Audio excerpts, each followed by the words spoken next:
Рад приветствовать всех зрителей и напоминаю, что мы снова со своим обзором, со своим видением рынка и со своими стратегиями, тактиками и результатами. И это наши результаты, и это не финансовая рекомендация. Мы работаем как нам нравится, как нас научили, как у нас получается. А если вам интересны какие-то наши наработки и те инструменты, которыми мы пользуемся, вполне можете применять. Но мы здесь никого не призываем действовать по нашей тактике и стратегии, просто делимся своим видением рынка. Дела просто отлично после того, как ты поделился волшебным индикатором. Кстати, друзья, если кому-то будет интересно, то мы можем сделать презентацию. Если, конечно, вы нам напишите, поддержите наш канал, подпишитесь на нас, то с удовольствием поделимся и сделаем вам презентацию. Волшебный индикатор прописывает все уровни и показывает направление. На сегодняшний день у нас получается на линке сделано 183 сделки. Начинали 17 апреля со 100 долларов или USDT, и на сегодняшний день сгенерировали 8,63% к депозиту. Когда мы закончили, прогноз твой оправдался. Да, мы делали в воскресенье обзор. Прогноз у нас был шортовый. Вот тут вот мы делали заседание. Да, рыночек хорошо отработал, причем отработал еще глубже. Затем я прорисовал себе направление и отработал вот до этих пор, но хотя мелкими все-таки сделками.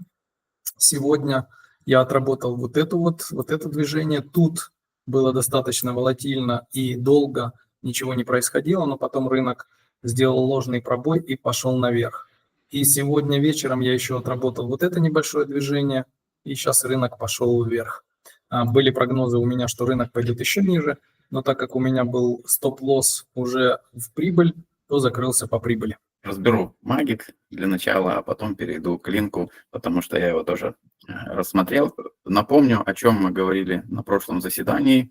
Мы разговаривали о чашке, о ручке, и я нарисовал вот эту стрелку, которая, практически была пророческой, да, и почти частично вот до сюда где-то прям в эфире отработал сценарий, да, и потом доработал уже вот до этого уровня. Я угадал на тему неопределенности, да, потому что мы сходили и туда, и обратно, и опять туда, и опять обратно, потом поболтались и опять туда. Про красный понедельник я тоже, можно сказать, угадал, потому что если вы увидите значение, насколько выросли или упали какие-то токены вот здесь в правом моем углу, то единственный, кто подрос, это USDT. Подрос только потому, что все остальные упали.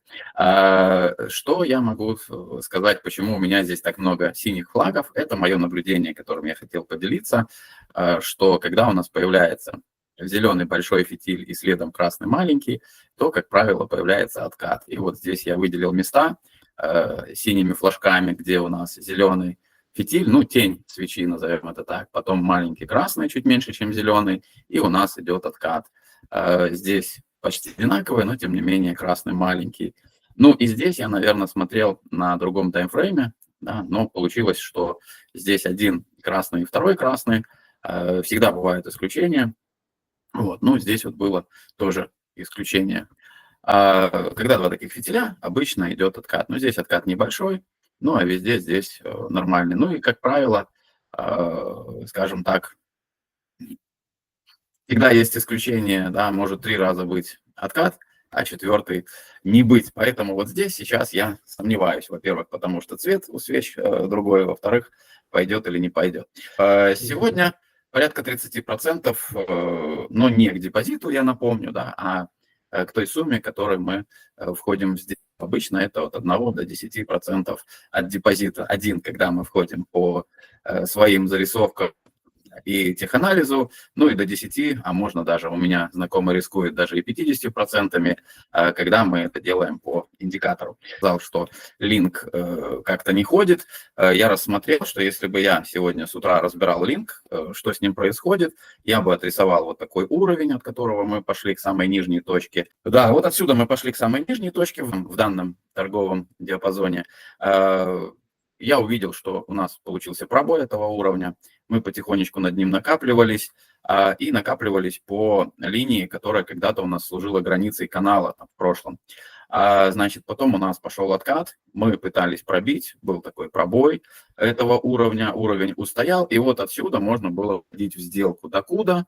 Вот здесь у нас уровень смены тренда, откуда мы пошли к самой верхней точке. И отсюда я бы, ну, скажем, вот от этого уровня я бы торговал до сюда. Сейчас у нас на чуть старшем таймфрейме будет на 4 часах следующий вот этот уровень, такой же, как откуда мы пошли до самой нижней точки, я его тоже пролистал. И вот сейчас можно ожидать, что когда мы закрепимся над ним, то сработаем по вот этому бирюзовому сценарию. А когда мы не сможем его пробить, мы отработаем вот этот красный. И опять же, докуда? Ну, я уже сказал, что вполне можем опять вернуться к этой синей, которая была когда-то границей канала, ну, либо к этому же уровню смены тренда. Вот такой разбор по линку. Я скажу, что кто-то, может быть, не сомневается, что наши сценарии отрабатывают, а вы можете пересмотреть наше прошлое видео и убедиться в том, что какие-то прогнозы мы делали и как они отработали. Вот, я понял, что ты пошел уже рассматривать, что делать с линком. Да, у меня сейчас закралась идея, так как мы умеем в обе стороны торговать на определенных аккаунтах, то почему бы не поставить в обе стороны с коротким стопом? Смотрите, какая красивая история случилась с биткоином.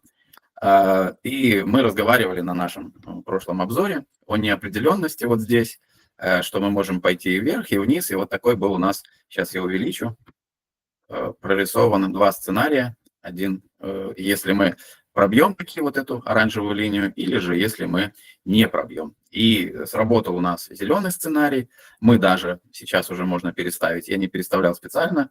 Максимум можно переставить. И когда это произошло это неожиданно, да, когда никто не ожидал. Мы сходили вверх, потом сходили вниз, потом опять сходили вверх, потом опять сходили вниз, сейчас опять идем вверх. Ну, разве это определенность? Конечно, это база, накопление, консолидация, как угодно можно это называть, но на самом деле здесь непонятно шортить, лонговать, что делать. Единственное, что меня радует, что мы все это делаем выше вот этой оранжевой линии. Хотя сейчас мы либо, скажем, будут пробовать высадить поздних лонгистов, и тогда у нас будет некоторый откат, либо еще не все собраны стопы шортистов, и мы благополучно их еще будем забирать до нашего прошлого максимума, а возможно на новостях, что сейчас уже прям все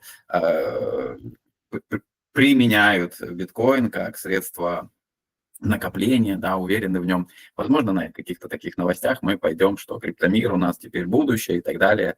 Пойдем. Ну, это будет хорошо. Доминация по-прежнему у биткоина высокая, поэтому как он будет себя вести, так будет осторожненько повторять за ним весь рынок. И, ну, почему я еще считаю, что у нас будет какая-то непонятная ситуация продолжаться, потому что все-таки мы сходили и туда, да, а на волатильности это никак не отразилось. Ну, практически никак. И поэтому, когда будет вот это, мы либо будем очень сильно расти, либо очень сильно еще откатываться до 91 там где-нибудь, ну, может, задержимся на 97. Большое спасибо. До новых встреч, друзья. Поддерживайтесь, делитесь своим опытом, своими инсайтами. Будет очень интересно. Поддерживайте канал. Ну и встречаемся завтра.